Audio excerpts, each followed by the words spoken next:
Tunggaling kuda ini dari dua kata, satu kata tunggal, kemudian kan lingkuda. Tunggal berarti keberangkatan, lingkuda itu pemimpin. Jadi tarian ini memang biasanya dipakai untuk menyambut kedatangan atau mengantar keberangkatan atau kepergian. Untuk kata tunggaling kuda sendiri itu sempat bergeser di masa lalu, mungkin pada zaman itu menggunakan bahasa Melayu itu punya makna tersendiri. Jadi tunggaling kuda tadi sempat dijadikan judul dalam bahasa Melayu Raja Berangkat. Begitu.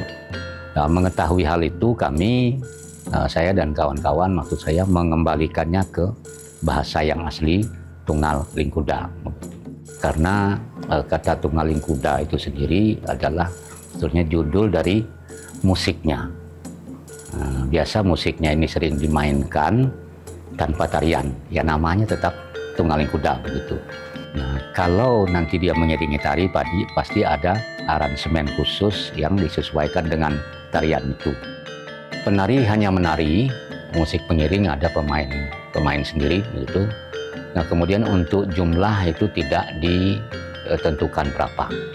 Seberapa banyak penari itu yang menyesuaikan dengan kebutuhan dan tempat begitu. Kalau tempatnya luas ya lebih banyak penari itu lebih bagus begitu, antara 15 sampai 25 tahun biasa menarikan, dan penarinya semua perempuan karena perempuan itu simbol rumah ya, image-nya begitu yang bikin tamu punya kesan pertama yang bagus. Itu yang diutamakan dalam konsep daripada tari tunggaling kuda itu.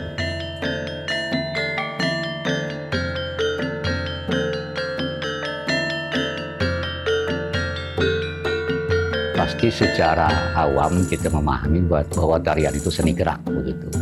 Nah, gerakan-gerakan ini pasti ada maksud yang menyiratkan hal-hal yang bersifat mempersilahkan begitu kepada tamu yang disambut. Nah, ini pasti ada beberapa gerakan di situ. Nah, walaupun barangkali ada beberapa gerakan yang pada masa kini itu sudah tidak begitu dipahami, tapi pada masa dulu ya memang begitu kira-kira bahasa tubuh orang zaman dulu untuk menyambut tamu dengan hormat. Nah, ini yang mungkin kekhasannya daripada tari tunggaling kuda ini. Ya, salah satu ciri dari tari penyambutan pasti menggambarkan sifat hormat kepada yang disambut begitu. Di budaya-budaya lain ada etika yang lebih cepat lebih bagus begitu. Tapi di sini karena ini penarinya semua perempuan, kalau dengan gerakan cepat itu pasti image-nya akan lain gitu. Jadi dibikin memang temponya agak lambat supaya bentuk-bentuk ragam gerakan itu terlihat dengan jelas begitu. Gerakannya tidak sulit, tapi untuk menarikannya dengan baik itu sulit. Barisan keempat, kalau sudah penuh bisa geser ke sebelah kanan. Teman-teman yang di kanan boleh geser ke kiri semuanya. Kalau boleh jujur, tarian putri yang saya suka itu tunggaling kuda. Kenapa? Karena saya benar-benar menguasai itu dari awal. Jadi saya senang sekali tarian tunggaling kuda. Dan SBT Paguntaka juga ngajarinnya tuh basic dari awal sekali. Yang nggak bisa menari, akhirnya bisa menari. Anaknya jadi suka. Jadinya sekarang jadi, mungkin karena banyak yang pengen ngelihat itu lagi festival Iro Tengkayu, banyak itu kakak-kakaknya nari gimana ya cara ikut nari di situ kayak gitu, makanya banyak yang ikut latihan. Ada juga yang memang dari kecil ikut, dari sebelum belum tahu apa-apa memang udah ikut nari, ada yang dari SD, bahkan tadi ada yang masih kecil, mungkin kalau misalnya bisa bertahan bisa sampai besar. Sekarang udah mulai meningkat karena kemarin sempat COVID, jadi penurunan drastis teman-teman yang gabung di SBT Paguntaka.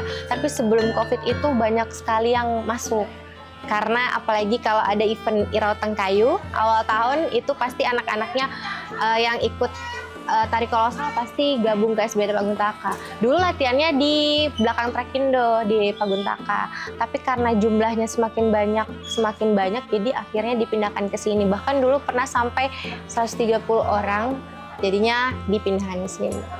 Tapi tetap nanti ini sekarang sering cewek kok bagi dua kan? Berapa tadi 76? 76 tambah 4. 80. Tadi baru samarin, nggak salah kali. Nggak apa-apa lah. Kan kebagi dua aja. Ya, tari Tunggaling Kuda sepanjang keberadaannya sampai sekarang sudah termasuk jadi salah satu warisan budaya tak benda dari Kalimantan Utara begitu.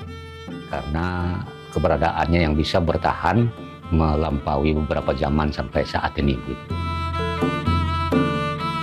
Karena bukan hobi lagi, kayak udah jadi bagian saya gitu. Jadi kalau mau berhenti pun kayak nanti aja dulu. Ya, sudah tentu kita berharap ke depannya nanti tarian ini tetap lestari, tetap ada berkesinambungan begitu dengan pengelolaan yang lebih bagus. Bukan hanya soal teknis, juga soal manajemennya begitu. Supaya kita mendapatkan hasil yang prima dan bermanfaat.